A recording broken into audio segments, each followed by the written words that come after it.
I never thought I'd be the guy writing a post like this, but here I am. It's all still fresh in my mind, and honestly, I can't shake the feeling that my world just shattered. I've always been a straightforward guy. No drama, no fuss, just a simple life. I worked hard, kept my head down, and believed in honesty and trust. That's why what I found out recently hit me like a sledgehammer. It started a few weeks ago, just a normal Tuesday afternoon. I was at work, sitting in my cubicle when my phone buzzed. I glanced at the screen, an unknown number. I normally don't pick up, but something about it felt off. I answered, and immediately I heard her voice. "Hey, it's me," she said softly. It was my wife. My stomach clenched. Why was she calling me now? "Everything okay?" I asked, trying to keep my voice steady. There was a pause. "Yeah," she said, but I could tell she was lying. Her voice sounded strained, like she had been crying or hiding something. That little red flag went up. I pushed a bit. "You sound upset. What's going on?" She hesitated. "Nothing. Just work stuff. Don't worry about it." That was her usual dodge, but I knew better now. Over the next few days, I started noticing things. Little things at first, her phone ringing at odd hours, her holding it close as if she was hiding something. She'd go quiet whenever I entered the room. Then I caught her in a lie about where she was last Friday. She said she was at her sister, but I found a receipt from a fancy restaurant downtown, one she'd never mentioned. My heart started pounding. Something was off, and my gut told me to dig deeper, so I did. I went through her stuff when she was out. That's when I found it, an unopened message thread on her phone. Some guy's name kept popping up. I read a few texts. It was intimate, flirtatious, almost like they had their own secret language. The words made my blood run cold. "You look beautiful tonight," one said. "Can't wait to see you again." Her responses were equally revealing. Nothing explicit, but enough to tell me she was cheating. And the worst part, they'd been doing it for months, all while I was planning our wedding. Thinking about our future, imagining holding our baby in my arms, I felt a strange mixture of rage and heartbreak. How could she lie to my face? How could she pretend everything was fine? I left her an angry voicemail that day, voice trembling with fury. "You've been lying to me from the start. You've been cheating, haven't you? With your boss." While I was sweating over wedding plans and trying to make us a family, her reaction was cold silence. No apology, no explanation, just the sound of her hanging up. That's when I realized I had to do something. I couldn't just walk away without making her pay. Not for the betrayal, not for the lies, not for robbing me of the trust I thought we shared. I needed a plan, something sharp, calculated, and final. Something that would hit her where it hurt. I started gathering evidence. I made copies of those messages, saved screenshots, and even found out about her boss, an arrogant guy who looked like he'd never had a real job. I learned he was married, too.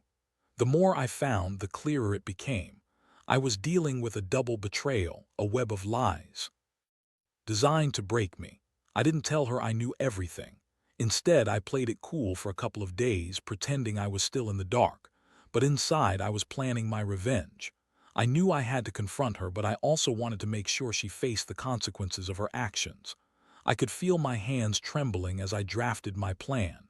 It was simple, brutal, and effective. Expose her betrayal publicly. Make her regret ever crossing me. My mind was racing with ideas, setting up a meeting with her boss, confronting her in front of her friends, sending her the evidence with a note that spelled out everything she'd done. I wanted her to see the damage she caused, to understand she couldn't hide from reality. So here I am, just a few days later, ready to put my plan into motion. I know it's going to be messy. I know she'll try to deny, to weasel her way out. But I also know one thing: I deserve better than this. I deserve honesty, respect, and a future I can believe in. And I won't let her destroy that, not without a fight. So I set my plan into motion. I spent nights awake, rehearsing what I'd say, how I'd confront her without losing my cool completely. I knew if I let my anger take over, I'd ruin everything before I even started. Still, it was damn hard. My stomach felt like a pit of rocks every time I thought about what I was about to do. The first step was to make sure she knew I had everything. I wanted to catch her off guard, not give her a chance to spin some story. So I took the evidence, the screenshots, the receipts, everything, and planned a confrontation. I told her I needed to talk. She seemed surprised but tried to act normal like nothing was wrong. Her face was pale, her hands nervously twisting a napkin on the table. I made her sit down in the living room, turned on the lights, and looked her straight in the eyes. "We need to talk," I said, voice steady but cold as ice. "I know about the affair. I know you've been cheating on me with your boss." Her eyes widened, then quickly darted away. "I don't know what you're talking about," she whispered, voice trembling. "Oh, you do." I pulled out my phone and showed her the screenshots. Her face went pale, her mouth opened, but no words came out. I watched her squirm under my gaze, feeling a strange mixture of satisfaction and disgust. "Who is he?" I asked sharply. "How long has this been going on?" She bit her lip, then finally broke. "It's not what you think," she said, voice cracking. "It's just, I don't know, it's complicated. We were just confused." "Confused?" I scoffed. "It's what you're going to tell me. You've been lying, sneaking around while I was planning our wedding. How could you do that?" She looked down, tears pooling in her eyes. "I was scared. I didn't know how to tell you. I didn't want to hurt you." That was the moment I decided I'd had enough. I needed to make her realize the gravity of her betrayal, so I revealed my next move, one she wasn't expecting. "I contacted his wife," I said slowly. "She's coming over tomorrow. I want her to hear everything. And I'm going to tell everyone, our friends, family, whoever needs to know. I want the world to see what kind of person you really are." Her face twisted in panic. "Please don't do that. We can fix this, I swear." "Fix this?" I interrupted, voice rising. "You lied to me for months, cheated on me while I was trying to build a life with you. You lied about the pregnancy, about everything. I don't know if I'll ever trust you again, but I do know I won't let you get away with it." I handed her the evidence and watched her huddle in her chair, trembling. That moment felt like the beginning of the end, and I knew it. I could tell she was calculating her next move, trying to save herself, but I was done playing nice. She looked up at me finally, tears streaming down her face. "I didn't mean for all of this to happen. I was stupid and Save it," I snapped. "You made your bed. Now I'm going to make sure you lie in it, and trust me, this isn't over." I left her alone after that, my mind racing with what I'd do next. The next day was set, and I knew I had to be prepared for her reaction. I felt a strange calm settle inside me, mixed with a simmering anger. I'd been betrayed in the worst way, and I was determined to make her regret ever crossing that line. As I gathered the last few pieces of evidence, I realized that this wasn't just about revenge. It was about reclaiming my dignity, about showing her that she couldn't play with my life and walk away untouched. I had no idea how she'd respond to what I was about to do, but I was ready. Ready to make her see that the truth always comes out. And when it does, there's no hiding, only consequences. The next morning felt like I was about to walk into a storm. My palms were slick with sweat, and I could feel my heartbeat pounding in my ears. I kept telling myself, "Stay calm, keep your head clear." But inside, I was anything but calm. Every nerve was tingling with anticipation and a kind of cold fury I'd never really experienced before. I waited until she left the house, trying to act normal. My mind kept racing through the steps I'd take once. She was gone. I had already prepared a folder with everything, screenshots, texts, the receipts, all the evidence I'd gathered over the past few days. It felt good to have that control, that leverage. I knew she'd be caught off guard, and honestly, I wanted her to feel the full weight of what she'd done. When I saw her step out the door, I took a deep breath and grabbed the folder. I slipped my phone into my pocket, just in case I needed to record or document her reactions. I knew I had to confront her in a way that left no room for denial or excuses. This wasn't just about her cheating, it was about the betrayal of every promise we'd ever made. I arrived at her boss's house first. I parked a block away, watching as she pulled into the driveway. She looked nervous, maybe she knew what was coming. I stayed in the car, feeling the concrete under my feet, the engine humming softly. I knew I had to play it cool, act like I was just there to talk. But my stomach was twisting so badly I thought I might throw up. Finally, I got out and knocked on the door. Her boss opened it, surprised to see me. His face looked nervous too. I didn't say much at first. I just handed him the folder and looked him directly in the eyes. "This is everything," I said, voice steady. "You've been caught, don't bother denying it." His jaw clenched. "Listen, man, Save it," I cut him off. "You've been screwing my wife for months. While I was planning our future, you were messing around with her. Do you even realize what you've done?" He looked down, avoiding my gaze. This isn't right, I didn't think. You didn't think? I snapped. You're married too, how could you do this? How long has it been going on? He hesitated, then finally admitted, a few months. I didn't mean for it to go this far, it just happened. Bullshit, I said through clenched teeth. It was no accident. You two were sneaking around, hiding your affair. I've got the messages, the receipts. You betrayed your own wife, and I plan to make sure everyone knows exactly what kind of people you are. He looked like he wanted to say something, but all he managed was a nervous shrug. I turned back to her house, feeling the rush of adrenaline. I knew this was just the beginning. I texted her a quick message. Meet me at the park in an hour, we need to talk. I wanted her to see the evidence to understand I wasn't playing around anymore. When she showed up, her face was a mask of guilt and fear. She looked like she'd been crying. I didn't waste time. I laid it all out, what I knew, what I found, my plans. Her eyes filled with tears and she begged me to listen.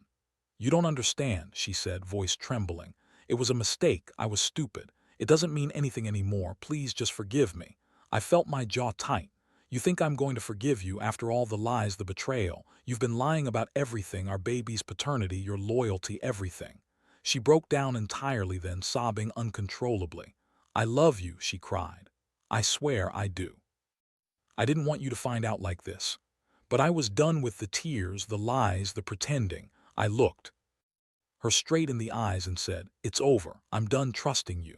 I'm done pretending. You're going to face the consequences of what you did. I told her I was going to tell everyone, our friends, family, everyone who needed to hear the truth. I wanted her to feel the weight of her actions. That was my revenge. It would hit her harder than any slap or shouting match. As I walked away from her that day, I felt a strange mix of relief and emptiness. I had done what I set out to do. I had exposed her, confronted her, and made it clear I wasn't putting up with her betrayal anymore. I didn't know what the future held, but I knew I'd regain control. I was sick of feeling like a fool, and I was ready to take back my life. Now, all I had to do was figure out what came next, and how I'd rebuild from the wreckage she left behind. After that confrontation, I felt a strange calm settle over me. It was like finally exhaling after holding my breath for too long. I knew the real damage was about to begin. She was going to try to spin her story, deny everything, maybe even beg for forgiveness. But I wasn't interested in excuses anymore. I'd made my decision and I was committed to seeing it through. The fallout started almost immediately.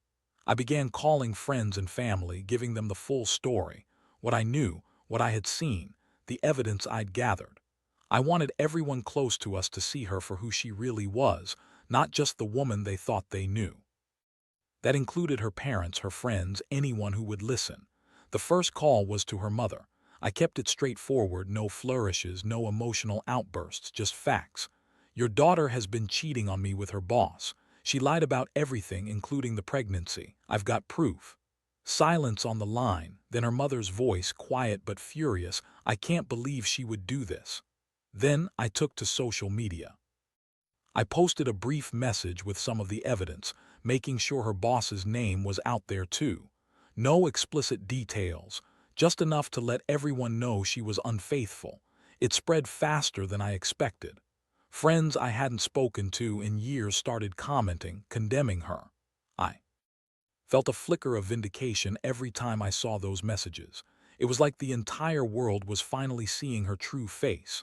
Meanwhile, she kept trying to contact me, begging for a chance to explain herself. She sent texts, called repeatedly. One message read, please, let's talk. I love you and I'm sorry. I ignored every single one. I'd had enough of her lies. I was done with her apologies. I needed her to feel the weight of her betrayal. But I also knew I couldn't cut her out completely without giving her an opening. I had to be strategic.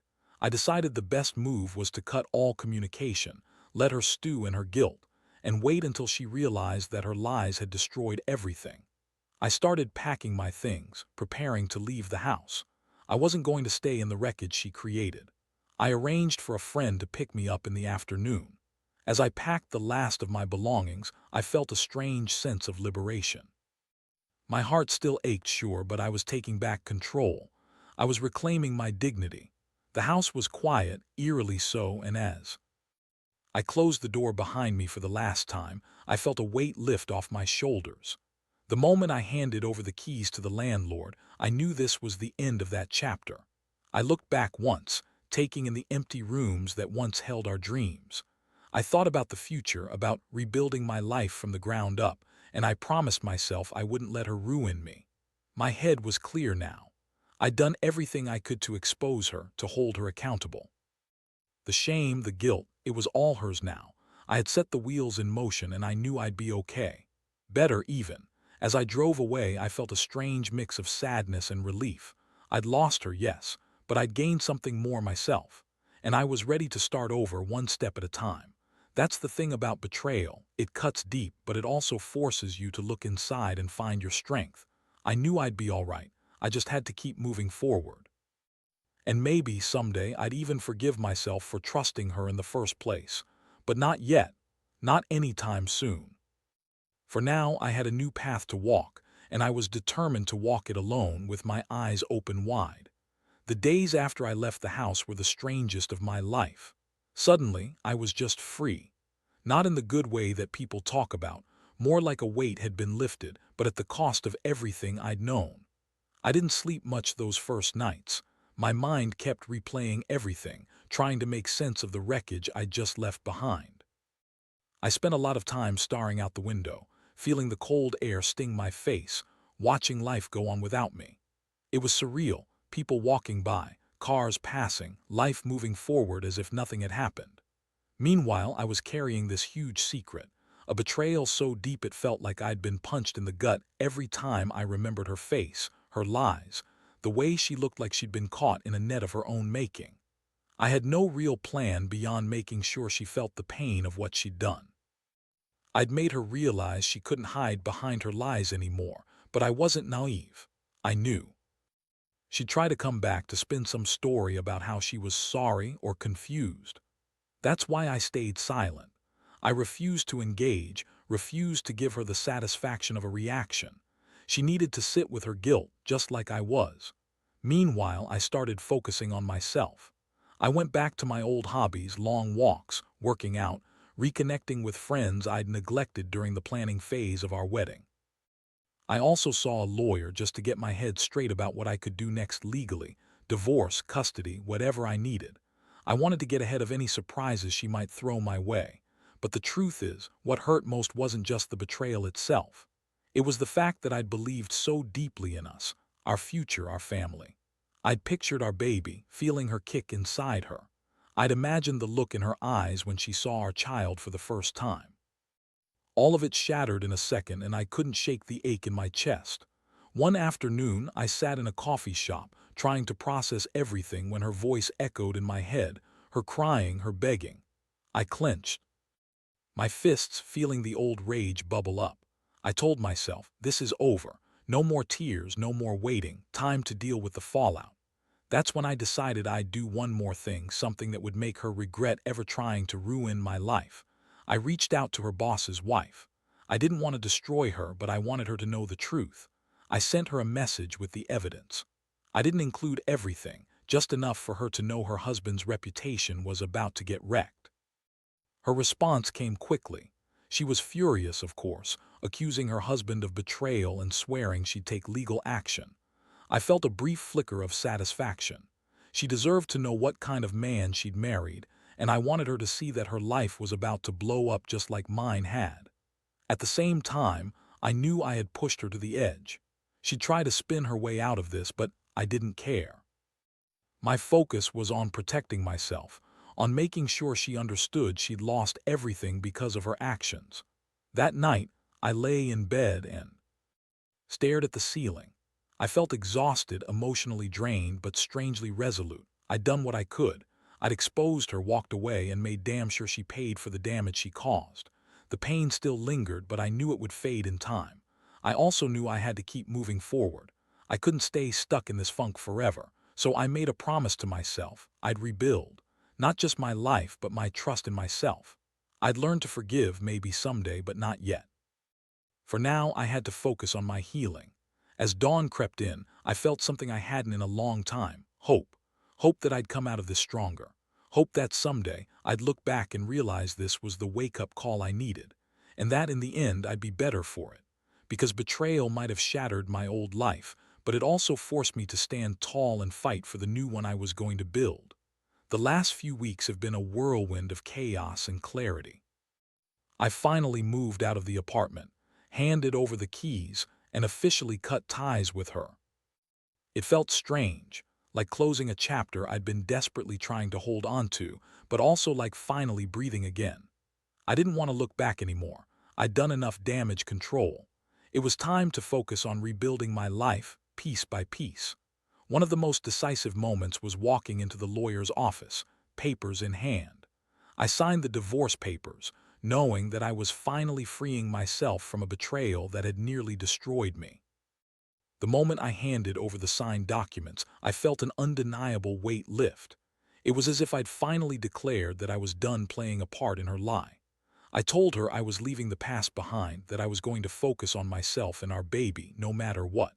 She begged, cried, even apologized 1,000 times, each plea feeling like a punch in the gut. But I stood firm. I knew now that some things couldn't be forgiven, not in my heart, not in my life.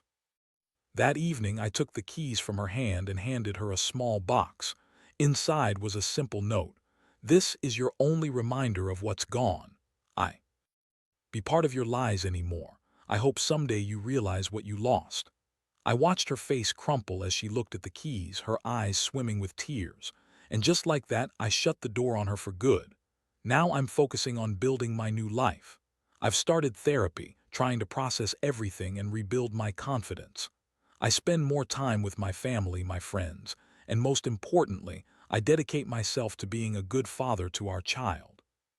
The trust is gone, but I refuse to let her betrayal define me or our future. Looking back, I see the signs I ignored, red flags I should have caught earlier. She was secretive, dismissive, evasive. Those little moments when her phone buzzed and she'd hide it quickly. The way she avoided eye contact when I asked questions. I should have known, should have seen the warning signs. But love blinds you sometimes and betrayal sneaks in quietly. My advice to anyone reading this: don't ignore the red flags. When something feels off, pay attention. Trust your instincts, even if you're afraid to face the truth. Because the truth has a way of coming out no matter how much you try to hide it. And when it does, you have a choice: fight for yourself or drown in the lies. Betrayal is one of the most painful things a person can go through, but it also teaches you who you really are. It forces you to confront your strength, to realize that your worth isn't tied to someone else's lies. I've learned to stand tall again, to rebuild from the ashes. It wasn't easy, and I still have scars, but they're part of my story now. They remind me of how far I've come and how much better I deserve. So to anyone out there going through something similar, don't lose hope. You're stronger than you think. You can survive betrayal. And one day, you'll look back and see that the destruction was necessary to make space for something better, something truly yours.